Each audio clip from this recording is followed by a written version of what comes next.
Auditor. एक auditor का क्या पावर होता है, क्या ड्यूटी होता है, क्या लायबिलिटीज होता है कंपनी के प्रति, या तो ये सब चर्चा हम लोग करेंगे।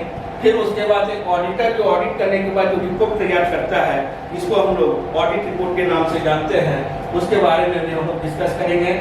एक है आपका ऑडिट ऑफ शेयर कैपिटल, कि किसी कंपनी का शेयर कैपिटल का ऑडिट आप कैसे करोगे, कि कोई भी ऑडिटर जो भी आदमी जो है ऑडिट करने जाता है तो कंपनी का शेयर कैपिटल हम लोग कैसे उसका ऑडिट करेंगे।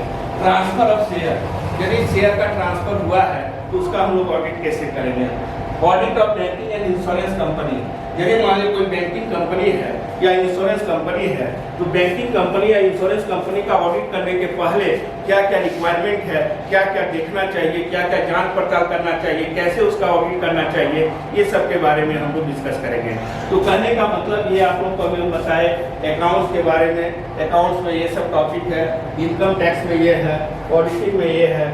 अब चलिए कॉस्ट अकाउंट। कॉस्ट अकाउंट में क्या है आपका, सबसे पहले इन्वेंट्री वैल्यूएशन। इन्वेंट्री वैल्यूएशन मतलब स्टॉक का वैल्यूएशन, यानी कि इसका बहुत सारे मेथड है, इसको हम लोग फिफो मेथड है, वेटेड एवरेज ये मेथड हम देखे। दूसरा है reconciliation of cost and financial account, यानी कि कॉस्ट और फाइनेंशियल के अनुसार, ध्यान रखिएगा कॉस्ट और फाइनेंशियल के अनुसार तो प्रॉफिट में जो डिफरेंस आ जाता है, कॉस्ट में जो भी हम लोग प्रॉफिट तैयार करते हैं, कॉस्ट में जो भी प्रॉफिट तैयार करते हैं वो क्या होता है कि एस्टिमेटेड प्रॉफिट होता है, जबकि फाइनेंशियल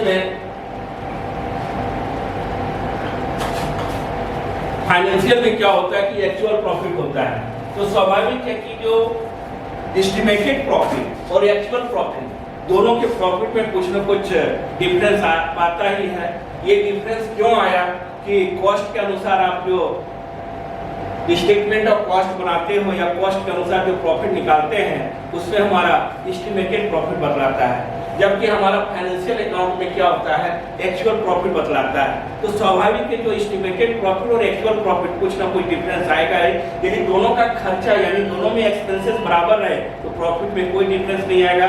दोनों में इनकम यदि बराबर रहे तो दोनों में कोई रिकॉन्सिलिएशन नहीं आएगा।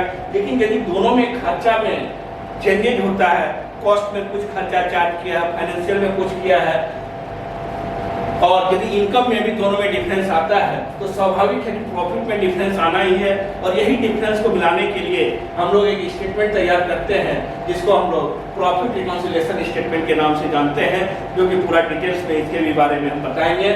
एक होता है मार्जिनल कॉस्टिंग। मार्जिनल कॉस्टिंग के बारे में बताएंगे। इस फ्लेक्सिबल बजट, ये सब फ्लेक्सिबल बजट जो होता है, बजट मतलब क्या होता है फोरकास्टिंग, मतलब अनुमान लगाना, यानी कि फ्लेक्सिबल बजट कैसे उसको जो है चेंजेस जो होता है, यानी कि इसके बारे में बताएंगे। अभी स्टैंडर्ड कॉस्टिंग भी आपका एक टॉपिक दिया है, इसका भी डिटेल बताना है। एक होता है वेरिएंस एनालिसिस।